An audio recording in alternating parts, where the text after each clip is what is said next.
Oi, oi, oi, quinto ano! Tudo bem com vocês? Olha aqui a tia Pati. Hoje com aula de geografia. Nós já terminamos, né, o nosso período de trabalhos avaliativos, não é verdade? E agora a gente vai entrar no conteúdo novo. Então, o que você vai fazer? Pega seu livro de geografia, abre na página 22, tá bom? Geografia, página 22. Hoje nós vamos falar sobre as desigualdades sociais no Brasil, belezinha? Então vamos lá. No livro de geografia, na página 22, nós vamos ver, a primeira coisa que a gente vai ver aqui são essas imagens aqui, ó, olha aqui, ó. Aqui, bairros urbanos de alto padrão, nossa, que palavra difícil, né? Contrastam com moradias precárias na margem do rio Capiberibe, em Recife, no Pernambuco. Ó, por que essa é uma imagem que, como a própria palavra define, gera um contraste? O que é contraste? Contraste é quando você tem, por exemplo, luz e sombra, né? Claro e escuro, né? Os opostos, né? Muito próximos. E aí a gente fala, nossa, que contraste, né? Ou seja, é algo muito diferente uma da outra, muito próxima, né? Aqui, ó, na beira do rio Capiberibe, em Pernambuco, no Recife, você tá vendo o quê? São casas de pessoas que moram à beira desse rio. E como você pode ver aí, não é um rio que tem uma água muito limpinha, né? Por que será que esse rio não tá mais com essa água tão limpinha, né? Por quê? Porque esse rio, muito provavelmente, é um rio poluído. E ele pode ser poluído por diversos fatores, por diversos motivos. E um dos motivos que a gente pode deixar bem assim expressivo aqui na nossa análise é que essas casas que estão aqui, ó, bem à beira do rio, elas não vão ter sistema de esgoto e tratamento de esgoto. Não vai ter. Acho também que não vai ter tratamento de água, né? Então, são casas muito simples, muito pequenas. Eu posso perceber pela imagem dessas casas que elas são feitas de madeira, materiais muito simples. Então, a gente percebe que existe aqui uma parcela da sociedade constituída de pessoas que não têm recurso financeiro, ou seja, pessoas mais pobres, tá bom? Só que, olhando aqui atrás, o fundo da nossa imagem, você percebe o quê? Muitos prédios, né? Então, pessoas que têm uma condição de vida um pouco melhor. Por isso que aqui, nesse texto que nós vamos ler, nós vamos tocar nesse ponto, aonde o Brasil tem muita desigualdade social. O que é desigualdade? Aquilo que não tem igualdade, ou seja, os lados que muitas vezes são opostos, mas que estão muito próximos uns dos outros, né? E social tem a ver com o quê? Social tem a ver com sociedade, com pessoas, tá bom? Então, a gente vai falar um pouquinho das desigualdades sociais do povo brasileiro. Então, aqui tem um textinho que diz assim, na página 22, tá bom? Nosso país é fruto do trabalho de milhares de brasileiros. Claro, muita gente trabalha no Brasil, né? Mas mesmo assim, parte significativa da população vive em situação de pobreza, como a gente está vendo aí nessa imagem. E para entender a desigualdade do Brasil, além de conhecer a nossa história, é preciso identificar os processos geográficos que resultaram na exclusão social de parte da população. Quando a palavra exclusão, aliada ao termo social, exclusão social, a gente consegue colocar dentro da população brasileira, é porque de fato é isso que acontece. Muitas pessoas, ou pela classe social, ou pela cor, na tonalidade da sua pele, e demais outros fatores, acabam sendo o que a gente chama de marginalizados. ou seja, ficam à margem da sociedade, ou seja, na periferia, nas bordas. Então, os centros das cidades vão ser centros comerciais, vão ter o maior agrupamento de pessoas, de trabalhadores, de empresas, de prédios. Então, tudo fica ali condensado num lugar só. Mas ao redor, na periferia, nas margens das cidades, a gente percebe que a grande maioria da população que mora nesses lugares, ao redor, nas partes mais afastadas do centro, são pessoas consideradas pobres ou que têm um nível ali razoável de pobreza, né? Vamos colocar assim, né? Pessoas que têm muita necessidade e carência de alguns fatores. Carência de um estudo, de uma educação melhor, carência de acesso a um serviço de atendimento médico de qualidade. Às vezes as pessoas não têm acesso a dentista, não têm acesso a médico, não têm acesso a pediatra, não têm acesso a emprego. Por quê? Porque elas estão à margem da sociedade, ou seja, colocadas bem distantes do centro, tá bom? E aqui a gente tem duas questões já na página 22, duas questões que você vai dar a sua opinião. Então, na primeira tá assim, na sua opinião, quais são as causas do alto índice de pobreza da população brasileira? Por quê? Você acha que a pobreza ela acontece por quais motivos? E aí você vai definir com as suas palavras qual é o significado da palavra pobreza. Você pode escrever aqui mesmo, tá vendo? Nesse espaçozinho, esse espaçozinho que tem aqui em branco, você mesmo pode fazer as respostas. Se você tiver uma régua, você pode tracejar ali uma linha. Se não, não tem problema. Escreve aí nesse espaçozinho que a gente vai debater já já na nossa sala de aula virtual, tá bom? Vamos para a página 23? Pega aí seu livro, ó, página 23 agora, ó. Na página 23, a gente vai ver aqui um mapa que vai trazer pra gente algumas definições sobre os tipos de desigualdade social. Mas, a princípio, nós estamos falando sobre a pobreza, tá bom? Bom, pobreza no que diz respeito de financeiro, de dinheiro, tá bom? A pobreza que a gente está vendo aqui nesse mapa, ela vai falar a respeito de situação de renda, economia, de finanças, tá bom? Então, como vocês podem perceber, a gente tem aqui na lateral direita do nosso mapa uma legenda, tá bom? Essa legenda, ela é muito importante para que você consiga compreender e ler o mapa, porque o mapa, o que ele é? O mapa, ele é uma representação cartográfica, ele é uma representação que você precisa compreender a leitura desses desenhos para você entender sobre o que ele está tratando, tá? Então a gente tem aqui alguns itens no mapa. A gente tem aqui, ó, a legenda, tá? A gente também tem aqui, ó, é um outro tipo de legenda, né? Aqui tá falando a respeito de limite internacional e limite estadual, ou seja, essa linha mais grossa, que ela está aqui, ó, pelas bordas aqui, ó, do Brasil, ela está separando o Brasil dos demais países. Então a gente chama essa borda mais escura aqui, ó, de limite internacional, que está separando o Brasil de outros países. E essa mais fina é o limite estadual, que está representado aqui em todas as partes no interior do mapa do Brasil. Por quê? Porque está fazendo a separação dos estados, então é o limite estadual. Aqui a gente tem o mapa separado, né, numa legenda por cores. Pode perceber, ó, cada região brasileira vai ser representada por uma cor. Então o marrom é o Nordeste, o laranja escuro é a região Norte, o laranja claro é a região Centro-Oeste, o begezinho claro já é a região Sudeste e esse quase branco é a região Sul, ok?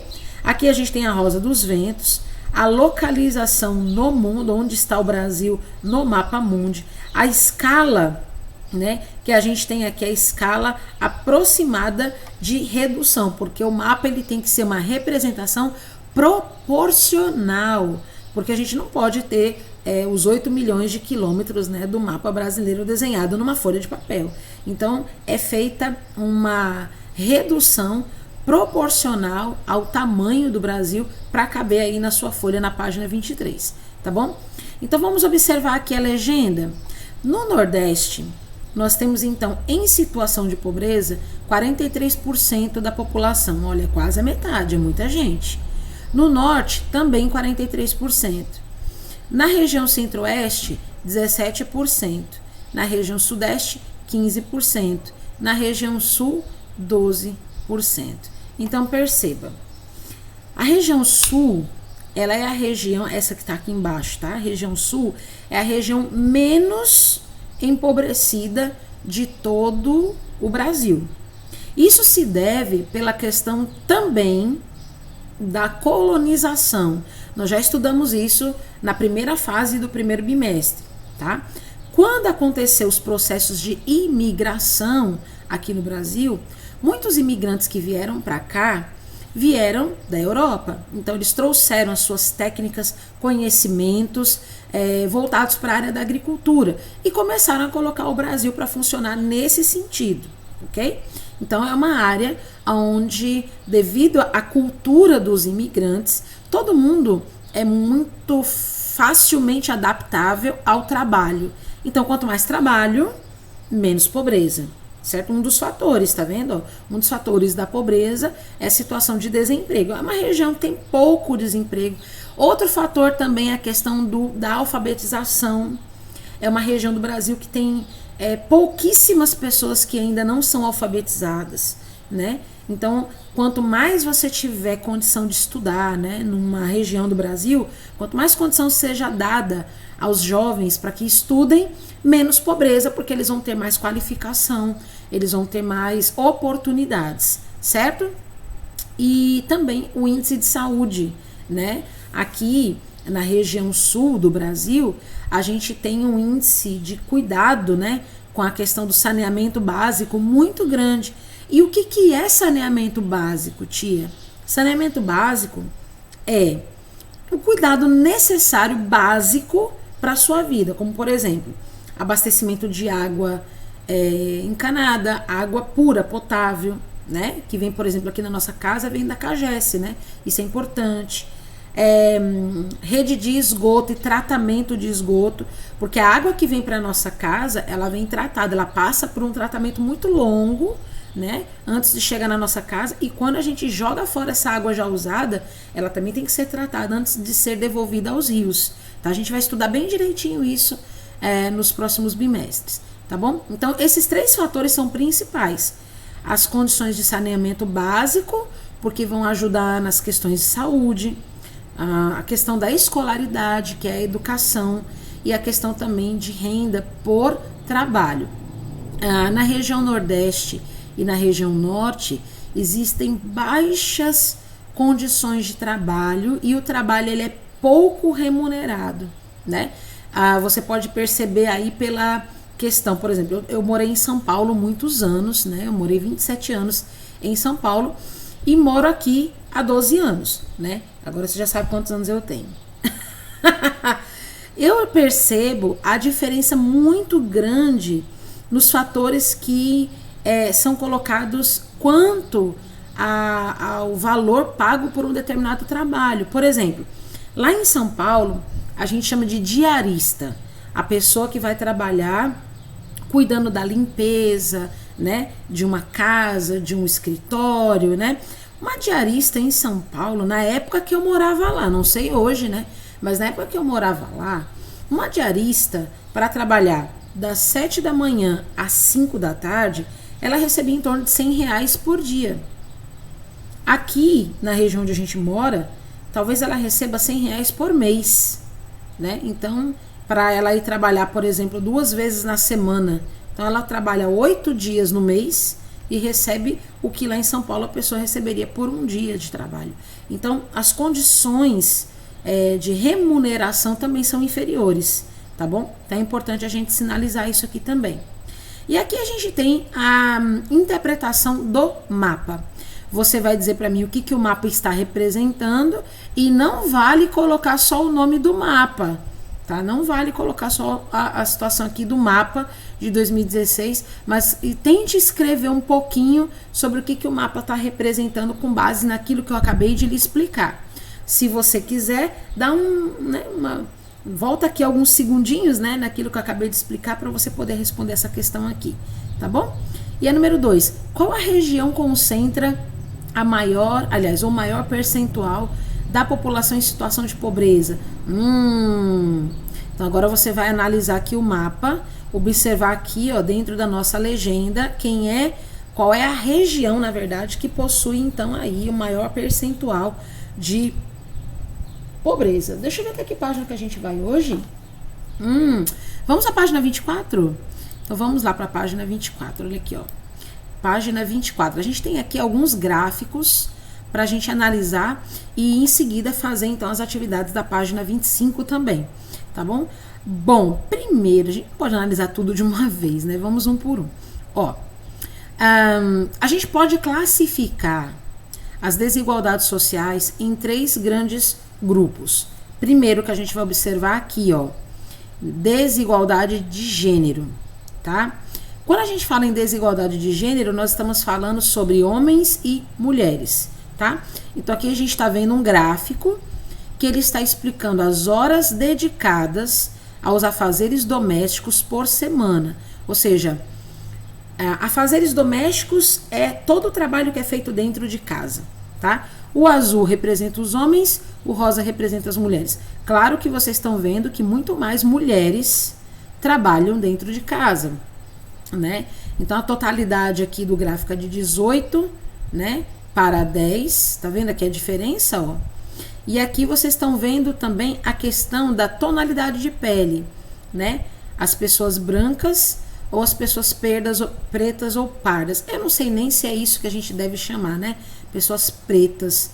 Eu não sei nem se é essa a forma correta de dizer. Mas eu não vou entrar nesse debate de dizer se a forma correta é preto ou negro, porque os livros agora estão vindo escrito preto, né? Então eu não sei dizer, né? Não sei dizer. Então nós vamos ficar por aqui mesmo com a questão que o livro emprega sem nenhum tipo de racismo, ao contrário. Eu só estou tentando entender qual é a maneira correta que a gente tem de falar agora essa questão da tonalidade de pele, né? Aqui na desigualdade racial. Quando a gente fala de desigualdade racial, nós estamos falando também de cor de pele, mas principalmente pelas questões que envolvem as pessoas de cor preta ou parda, perdão se estiver errada, mas eu estou utilizando a nomenclatura que o livro usa, tá bom? Você pode perceber que as pessoas pretas ou pardas representadas aqui, ó, pelas cores azul e rosa, elas vão receber muito menos do que as que têm tonalidade branca, por exemplo, tá certo? Então a gente percebe que as pessoas que têm a pele mais branca, elas vão ter aí muito mais chances, né, de ter um bom emprego e de ter uma remuneração maior. Então isso é a desigualdade racial. Até hoje, esse tipo de desigualdade ocorre muito comumente no Brasil, tá? Então se você analisar aqui, ó, você consegue perceber que a desigualdade é muito grande. A gente chama isso de disparidade. A disparidade é muito grande. Ó, enquanto que uma pessoa branca, isso em 2017, poderia receber ali em torno de R$ 2.730, as de cor mais escura recebem em torno de R$ 1.500. Então, é quase R$ 1.200 a mais, né? E a desigualdade econômica aqui no gráfico pizza, que a gente está vendo também, aonde a gente tem a concentração de renda segundo dados de 2016, tá bom? 43,4% da renda total pertence a 10% da população, enquanto que 56,6% da renda total pertence a 90% da população. Ou seja, o que esse gráfico ele está querendo dizer para a gente? Ele está dizendo que a minoria, a menor parte, 10% da população, tem em suas mãos a maior parte da renda do Brasil. Ou seja, quase a metade, 43%, é dividido para 10% da população, enquanto que 56% é dividido para 90% da população. Então, no Brasil e em outros países também, né? A gente percebe que a desigualdade social é um indicador muito grande para que a gente possa identificar problemas, né? Problemas de inclusão social, problemas de inclusão na economia, na política, né? Ou seja, até mesmo dentro da política, né? Tinha algum tempo atrás uns dados falando a respeito ali dos grandes juízes do Supremo Tribunal Federal, né? E a gente teve um juiz do Supremo chamado Joaquim Barbosa, que ele era negro, eu não sei se a gente pode dizer assim, ele era de cor escura, né? Ele era de cor preta. E aí o que acontece? Ele foi o primeiro juiz, né, de cor preta a entrar com esse cargo, que é um cargo extremamente importante no Brasil e muito, mas muito respeitado. E até então, na história do Brasil, nunca um homem ou uma mulher de cor preta ou negro, essa pessoa nunca tinha tomado esse cargo. Então foi assim um marco muito específico no Brasil, certo? E agora indo para a página 25, nós temos 3 questões que você vai responder baseando-se na pesquisa desses 3 gráficos, tá bom? Quais são os 3 grandes grupos de desigualdades sociais que existem no Brasil? Você vai escrever o nome de cada um deles, tá bom? E você vai, além de escrever o nome deles, colocar um exemplo, tá bom? Analisado nos gráficos da página 24, tá? Então você coloque aí, tá bom? Escolha 3 grupos e coloca por quê, né? Você vai colocar na frente, né? Por que eles são grupos de desigualdade social. Então você vai escrever lá, por exemplo, as mulheres. Por que as mulheres são um grupo que sofre desigualdade social? Aí você vai lá no gráfico, né? Lá dos afazeres domésticos, você analisa o gráfico e coloca aqui por quê. Na número 2, no segundo gráfico da página 24, sobre as horas dedicadas aos afazeres domésticos por semana, é possível identificar 2 tipos de desigualdade social. Quais são esses 2 tipos de desigualdade social e como você chegou a essa conclusão? Se você não conseguir fazer essa questão, já eu te ajudo, a gente vai entrar na sala de aula virtual e vamos fazer juntos, mas tente identificar você, tá bom? E a número 3, escreva as informações que você obtém ao analisar o primeiro gráfico da página 24, sobre a renda mensal por cor ou raça. Você vai anotar aqui todas as informações que você consegue obter após a análise desse gráfico. E daqui a pouquinho a gente vai se reunir ali na nossa sala de aula virtual para a gente conversar mais a respeito desses fatores. Tá bom? Então, ó, da página 22 até a página 25 de geografia são as nossas atividades de hoje, tá certo? Até daqui a pouquinho na nossa sala de aula virtual, onde a gente vai responder juntos e debater um pouquinho esse assunto da desigualdade social, tá bom? Um beijo bem grande para vocês e tchau, tchau. Até já. Deixa eu fechar aqui para encontrar com vocês. Tchau, tchau.